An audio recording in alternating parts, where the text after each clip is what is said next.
Noong 1983, nang mapatay si Ninoy Aquino, ano ang pinakamahalagang tanong sa buong Pilipinas? Sino ang papalit kay Marcos?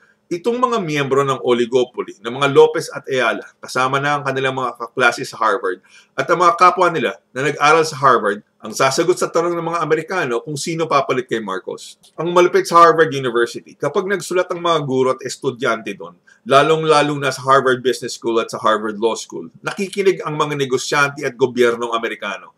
Dahil alam nila na may pagkakakitaan sa pinag-aralan at pinagsusulat ng mga guro at estudyante sa Harvard. Uulitin ko, kapag nagsulat ang dagsaliksik ang mga taga-Harvard, nakikinig ang negosyanteng Amerikano at gobyernong Amerikano. Ang hinahanap lang ng mga nag-aabang ng papalit kay Marcos ay kung sino ang kayang maging simbolo laban kay Marcos. Sana si Ninoy kasi nakapasok rin siya sa Harvard. Kaso sinipa ng Harvard kasi nagkakalat ng pagiging komunista sa Boston. So uwi siya ng Pinas. Tapos, napatay siya. Madali na madalas emosyon ng mga Filipino. Kaya naging simbolo ng laban ni Ninoy, yung kanyang asawang si Cory, naggaling sa angkan ng Cojuangco, saan nag-aral sa Amerika si Cory Aquino. Ravenhill Academy, Philadelphia, Notre Dame Covenant School, at College of Mount St. Vincent in New York City. Sino ang mga nag-aral sa Amerika at Harvard na nagplano ng pagtanggal kay Marcos? Juan Ponce Enrile, Harvard Business School. Florencio Abad, Masters of Public Administration at the JFK School of Government in Harvard University. Jeherson Alvarez, Ernesto Maceda, Ernesto Garilao, Master's Degree in Public Administration at Harvard University. Jaime Ongpin, MBA, Harvard University.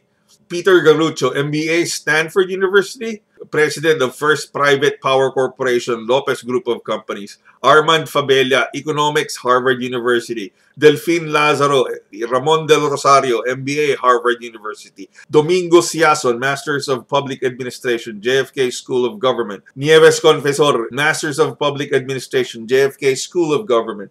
Sino naging running mate at vice presidential candidate ni Cory noong 1986? Salvador H. Laurel, Master of Laws and Doctor of Judicial Science at Yale University. Fidel Ramos, United States Military Academy, Bachelor of Science in Military Engineering. University of Illinois, Master's Degree in Civil Engineering, Master's Degree in Business Administration from Ateneo de Manila University. Gloria Macapagal Arroyo, Georgetown University, 1964 to 1966. Mar Rojas, Wharton School of the University of Pennsylvania, Bachelor of Science in Economics.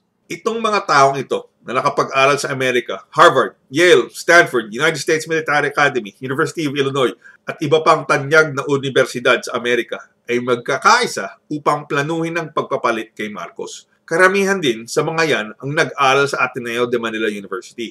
Kaya alam natin na mga Atenista rin ang may ayaw kay Marcos. Kaya yung nangyari sa EDSA Ek Revolution daw na nagsimula ng February 22 nung magdeklara si Enrile at Ramos ng pagkala sa gobyerno ni Marcos at natapos ng February 25, 1986 ay naluluto na ng maraming taon mula pa noong mga 1980s dahil naghahanap ng dahilan o paraan ang mga Amerikano na palitan si Marcos sa maayos at matahimik na paraan. Yung mga nakapag-aral sa Amerika na miyembro ng mga oligarchs at oligopoly, ginapang nila si President Ronald Reagan, yung tinatawag na lobbying, na pagsabihan ng bumaba sa pagiging Pangulo si Marcos. Noong February 25, para walang gulo, si President Ronald Reagan sinabihan si Senator Paul Laxalt na kausapin si Marcos na cut and cut cleanly. Cut, tapusin mo na pagiging presidente. Cleanly, walang gulo, walang away, walang patayan.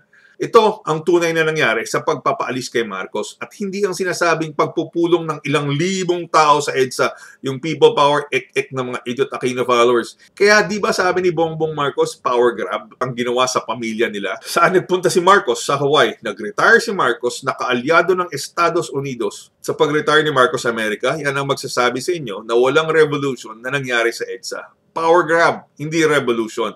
Yan ang susunod na video natin. Alamin ang tunay na ibig sabihin ng revolution at democracy. At huwag lang kayo maniniwala sa mga kabubuhan ng mga idiot Aquino followers na mga walang alam sa political philosophy.